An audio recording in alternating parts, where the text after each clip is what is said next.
Bom dia, está no ar a Rádio Jornal de Saúde e a TV Jornal de Saúde. Muita notícia apresentada aqui por Marcelo dos Santos, jornalista profissional MTB 16539 SP/SP. Hoje, 8h30 na capital Belo Horizontina, 19 de novembro de 2014. As notícias, né, gente, são muitas. Uma das notícias que eu acabei agora de fazer um programa na Rádio Brasil 87,9, comunitária aqui de Belo Horizonte, mas também avisando para vocês, está no nosso site aí, ó, no site da Rádio Brasil, né? Rádio Brasil, fmbh.com.br.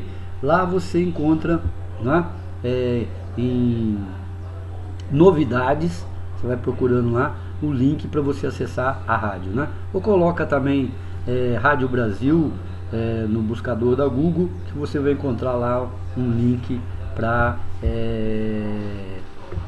Rádio Brasil, não é? FM, essas coisas todas, né? BH principalmente, que aí você encontra rapidíssimo no Google, ok? Gente, que eu falei para vocês que tinha muita notícia, né? Veja só, queria conversar com vocês a respeito do que foi publicado hoje, né, da Petrobras. Não vou entrar assim em detalhes, depois a gente pode até entrar em detalhes, mas tem uma comissão, né, um departamento equivalente à nossa comissão de valores mobiliários nos Estados Unidos, que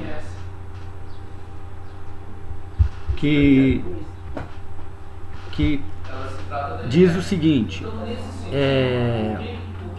a Petrobras terá que pagar 20 bilhões de reais,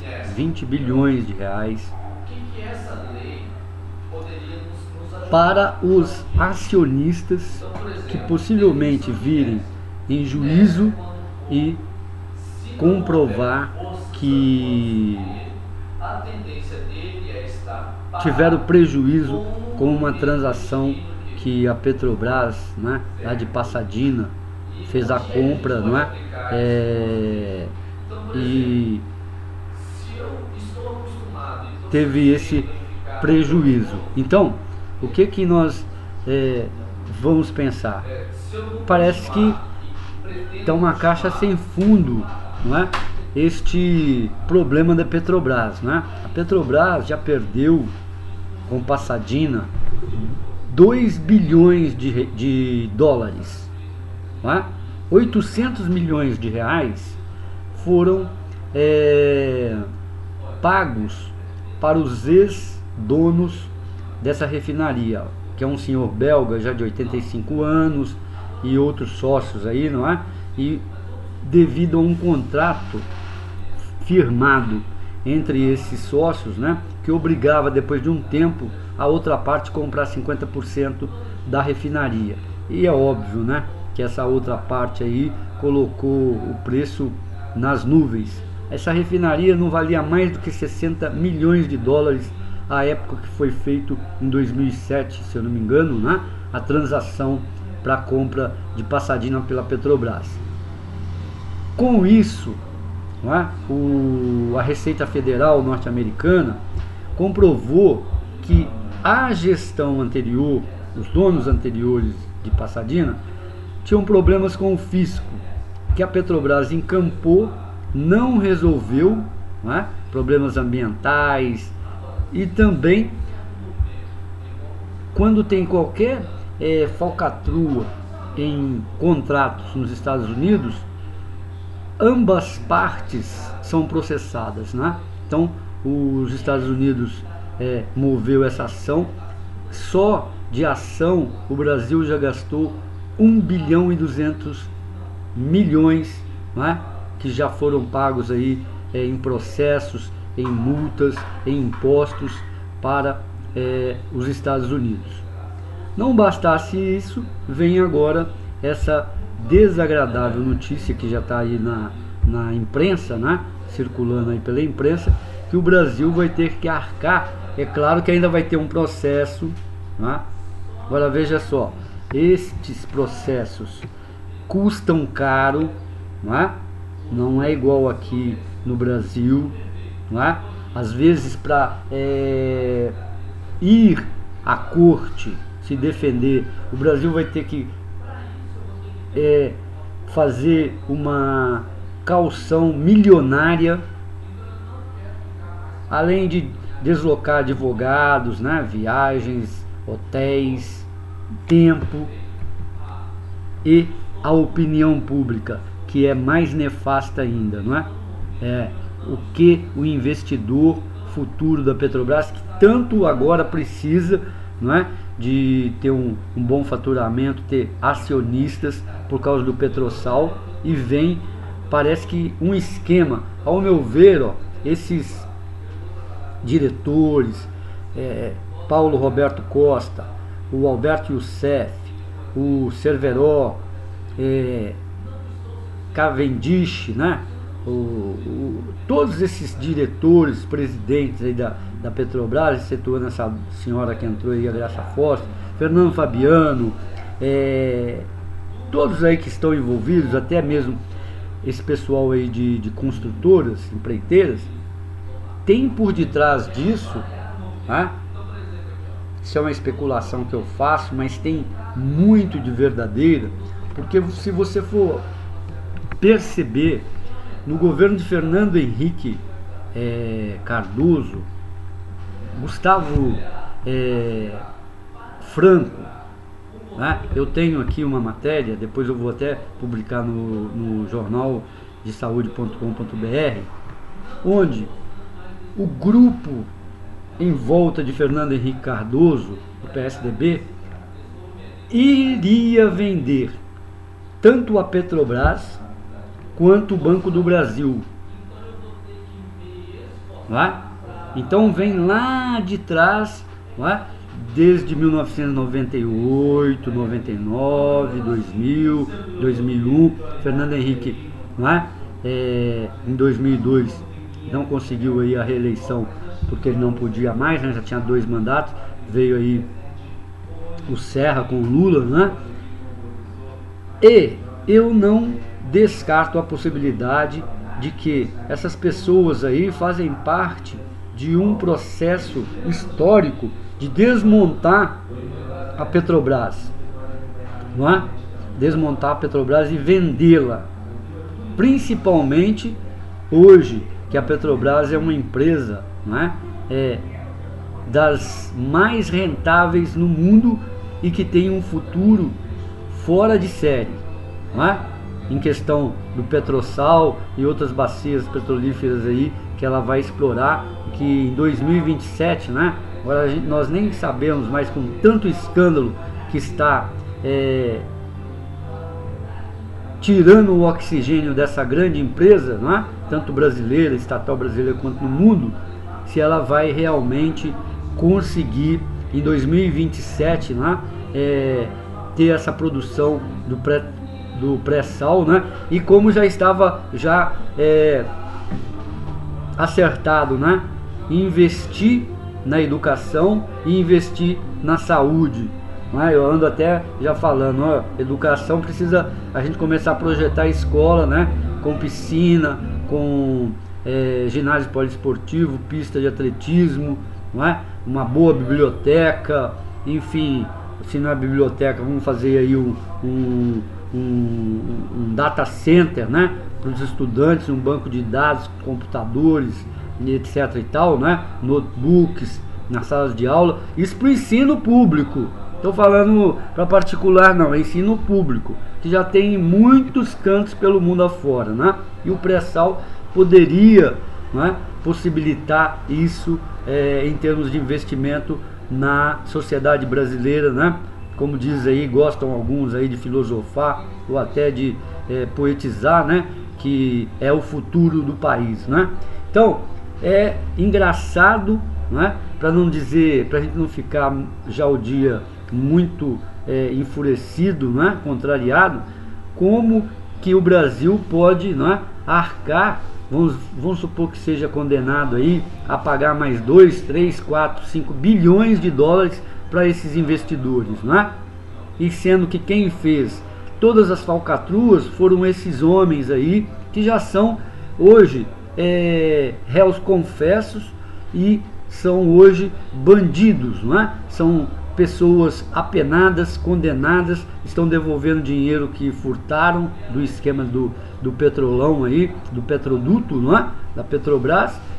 Como que explica uma empresa idônea até então, não é, ter que arcar com esses prejuízos volumosos, né? Que depois vão vir o que? São impostos, não é? Vai ser dinheiro, a gente pagar aí 5 bilhões, 20 bilhões para investidores dos Estados Unidos, é dinheiro que nós vamos tirar de nossas escolas, de nossos jovens e de pessoas doentes, de remédios, não é? De hospitais, de leitos, de ambulâncias. Então nós não estamos tratando de qualquer coisa, gente.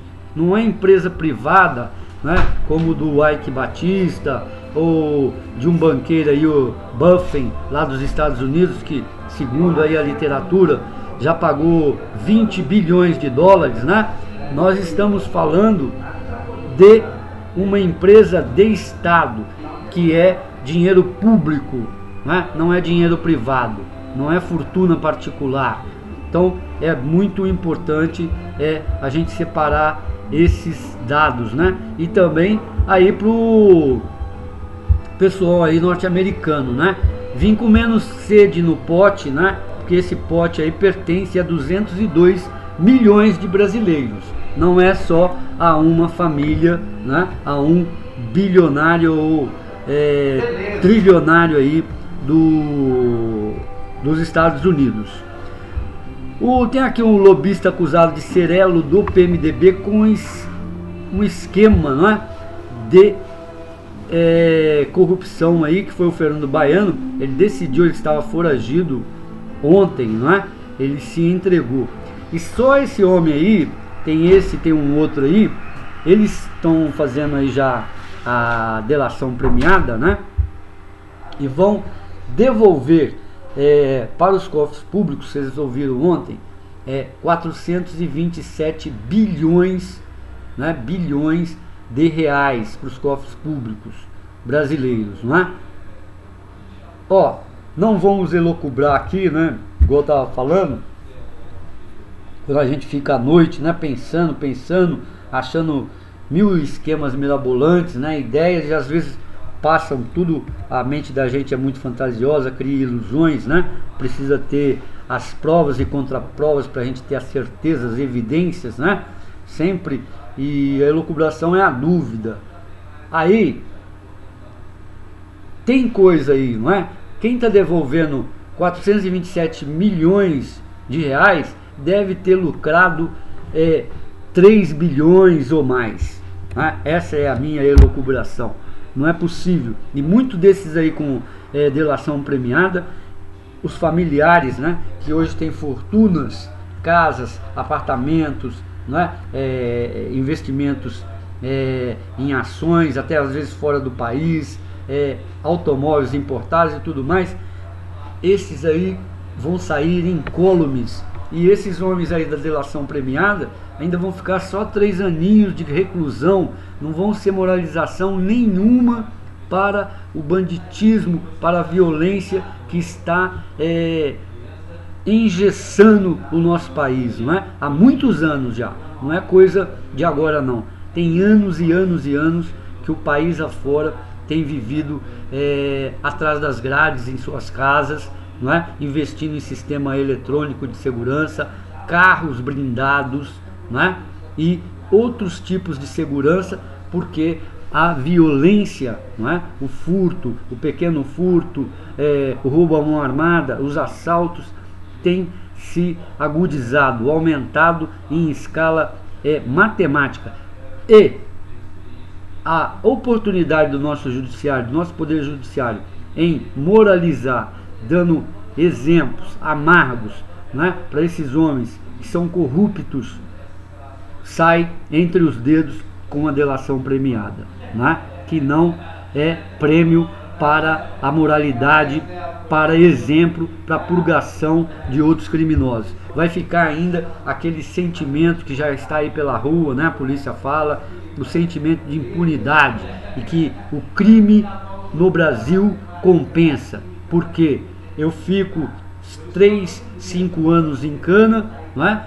Uma cadeia, sou julgado, tudo direitinho, dentro da lei, mas saio ainda rico, né? Saio ainda em tempo, com idade, saúde, não é? Porque lá dentro da cadeia, gente, esses caras têm a maior mordomia, tem cela, tem televisão, tem comida separada, tem maior mordomia mesmo, não é? Só não tem a liberdade aí das pessoas normais, mas mordomia tem muito, são presos diferenciados, e eles são, ao meu ver, mais criminosos do que esses criminosos que estão aí, não é?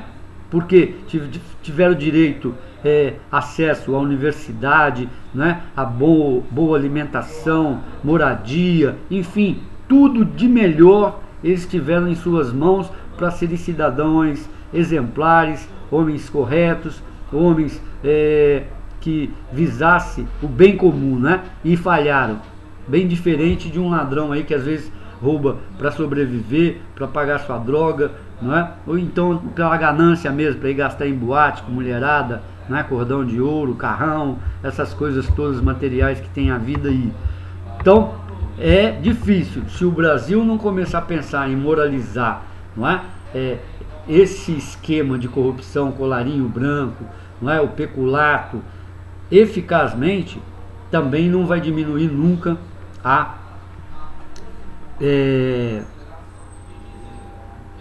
violência, né, brasileira. Outra coisa, gente, a distribuição de renda, não é? Estes homens aí nunca vão querer mudar nada, né? Não vão fazer reforma política, tributária, reforma educacional, econômica, nada. Eles são do esquema. Por isso que eu especulo quem, não é, interessaria esse tipo de homem na política brasileira, não é? Será que tem alguém que aposta alto para quebrar a nossa principal empresa, Petrobras? Eu diria que sim, porque a Petrobras hoje tem um futuro aí do Petrosal, que é uma reserva das maiores, e petróleo, óleo de altíssima qualidade, gente. Ele é de profundezas, né, marítimas. Ele não sai refinado já para você usar como combustível, né? Não vou falar essa besteira porque é impossível. Mas o tempo e até a refinaria desse petróleo é muito menos, né, tempo. Então ele é muito mais lucrativo, ele é muito mais rentável, ele rende mais. Então é um petróleo de alta qualidade, muito diferente de outros tipos de petróleo, e até dado aqui também localização, transporte, etc. e tal. Então é preciso aí que as nossas autoridades, né, que existem ainda muitas pessoas competentes aí no Poder Judiciário, que são brasileiros, né, mesmo, não nacionalistas, essas bobagem, né, de nacionalismo, mas brasileiros que sabem o que eles estão fazendo, né?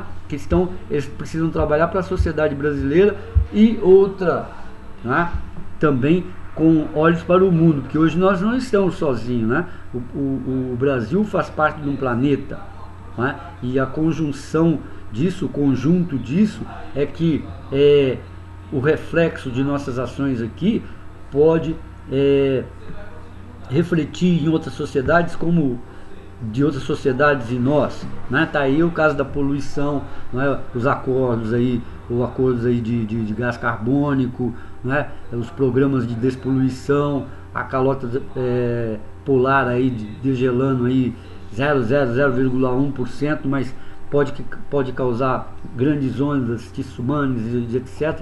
Então é preciso refletir, né? Nós não estamos sozinhos nesse planeta, não é à toa que chama planeta Terra, né? Todo mundo vê como essa esfera, né, que que aí tem aí a gravidade, né, em torno do seu eixo, etc e tal. Então é muito importante a gente ver isso daí também.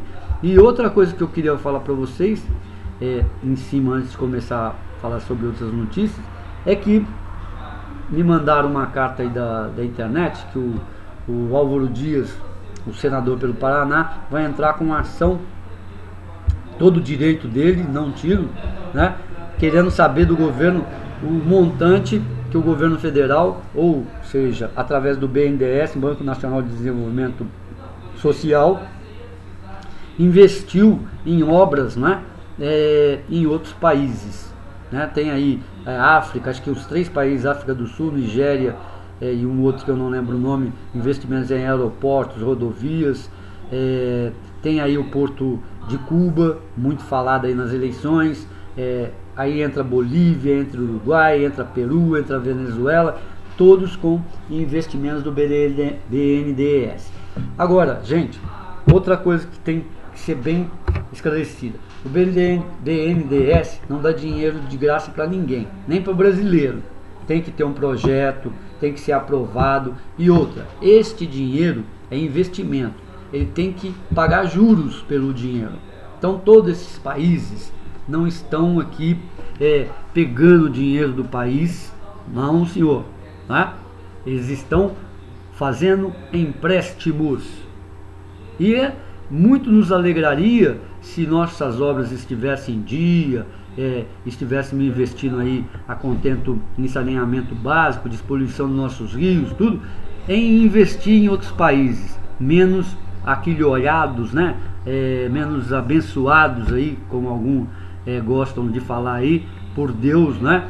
Porque estaríamos combatendo, né, a miséria, a pobreza e também o desenvolvimento desses países para se tornarem grandes países também, com a autonomia de seu povo, né, dos seus cidadãos, tendo também qualidade de vida, né, educação, saúde, transporte coletivo, bem-estar e qualidade de vida que todos querem aqui no Brasil, não é? Então, isso aí nós não podemos. O que nós sempre reclamamos, né, dos Estados Unidos, dos outros países da Europa aí, os mais ricos do mundo, que eles tinham que investir nos mais pobres. Hoje, se temos dinheiro em caixa que os nossos empresários, né, não têm competência de utilizar, está sendo investido e vai voltar com juros e dividendos para o Brasil, né? Pelo menos teoricamente. Uma coisa que não acontece, por exemplo, Previdência Social. Li ontem, vou repetir isso aqui hoje, que abala qualquer consciência. É uma bomba relógio que pode estourar a qualquer momento. Ou seja, você que hoje ganha pensão, que é aposentado, nós, os futuros aposentados ou pensionistas aí da Previdência Social, podemos ficar sem receber ou não ganhar o benefício, né? Porque sempre aquela mesma máxima: a Previdência Social é deficitária, né? E pode explodir isso a qualquer momento.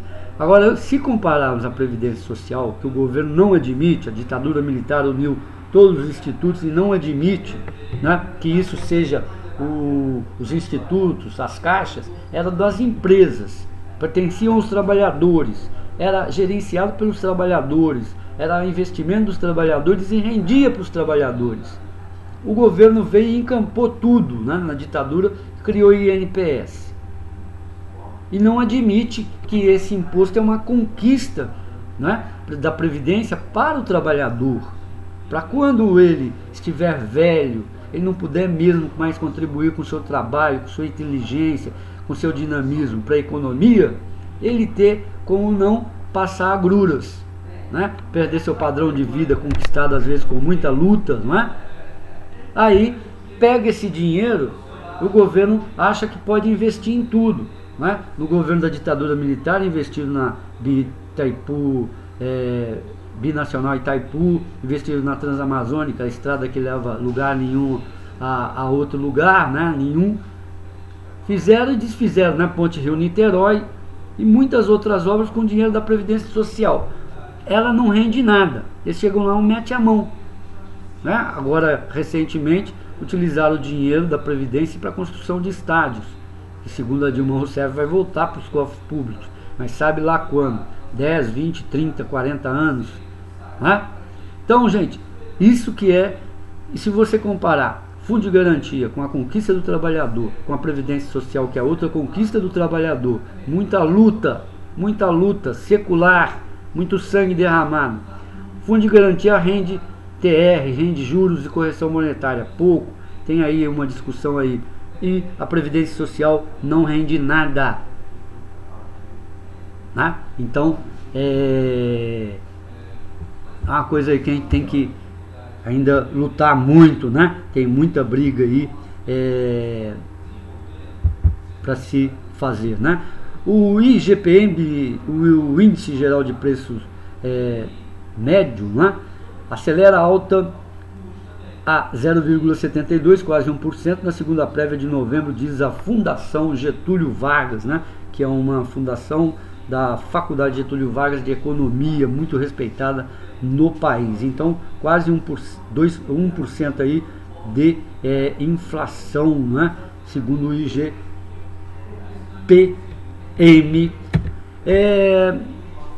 Gente, tem aqui também aquela notícia aí ontem, né? Na sinagoga, onde 4 judeus foram mortos, né? Pelos jihadistas e o pessoal lá palestino, né? E há uma notícia muito ruim, né? Que um policial que fez a intervenção, né? Interveio lá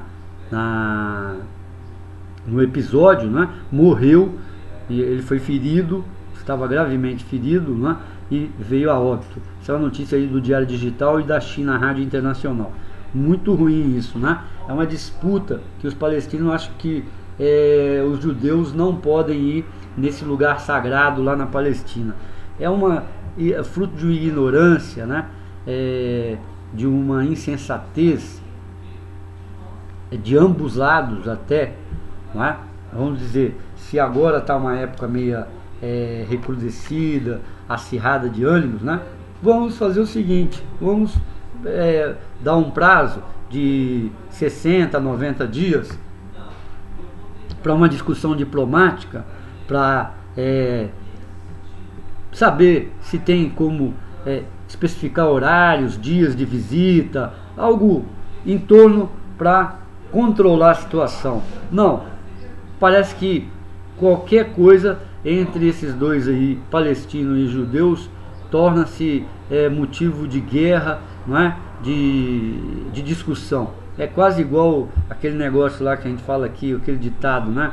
Não concordo com isso. Falar nisso, aqui em Belo Horizonte vai ter aí nos dias, acho que 23, 24, se eu não me engano, precisa ver aí na prefeitura, um dia de discussão sobre a violência contra a mulher, né? Aqui tem um ditado aqui no Brasil que é o seguinte: em briga de marido e mulher, ninguém mete a colher, né?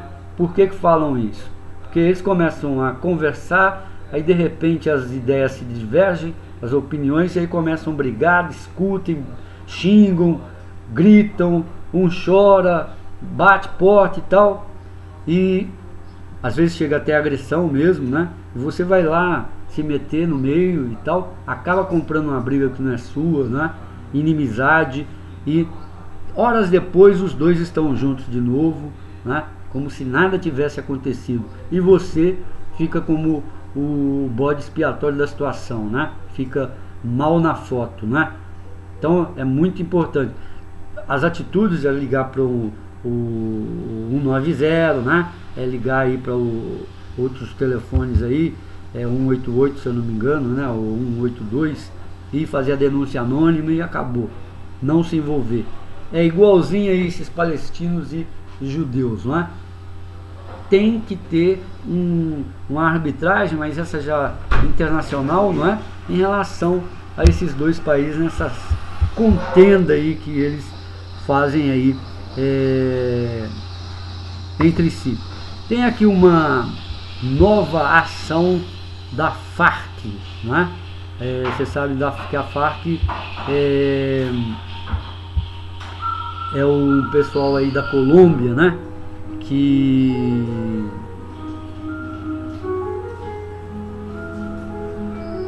antes eram guerrilheiros, né, que queriam tomar o poder na Colômbia para implantar um outro regime político, né? Hoje eles aceitam ajudas de narcotráfico.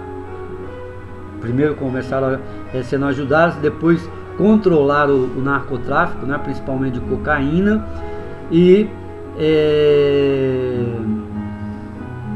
hoje estão fazendo raptos, né, de pessoas, jornalistas, estrangeiros lá na Colômbia e exigindo um resgate. Aí já partiu, ao meu ver, apesar de ter toda aí a Frente de Libertação Revolucionária da Colômbia, né, que é a FARC, de ter todo esse caráter aí revolucionário, já partiram para o banditismo, né?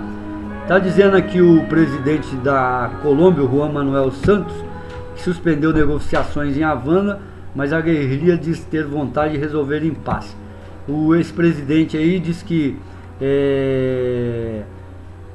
eles suspenderam aí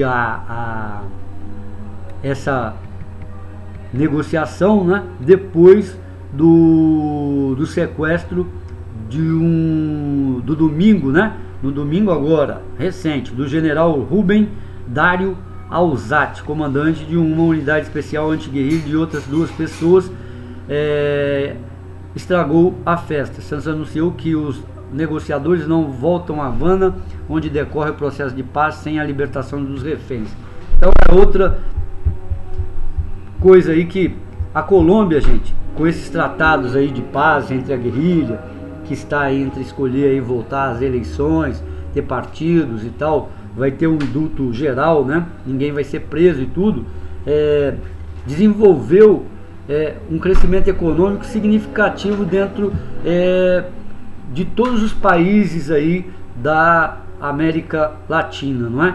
Então, tanto foram engenheiros brasileiros, né, como um ex-governador aí do Paraná, reformularam aí cidades, favelas, que são exemplos até arquitetônicos para o mundo hoje. Então, a guerrilha hoje já não se justifica dentro de uma Colômbia que está partindo, não é, obviamente, para uma outra etapa de crescimento, desenvolvimento, não é?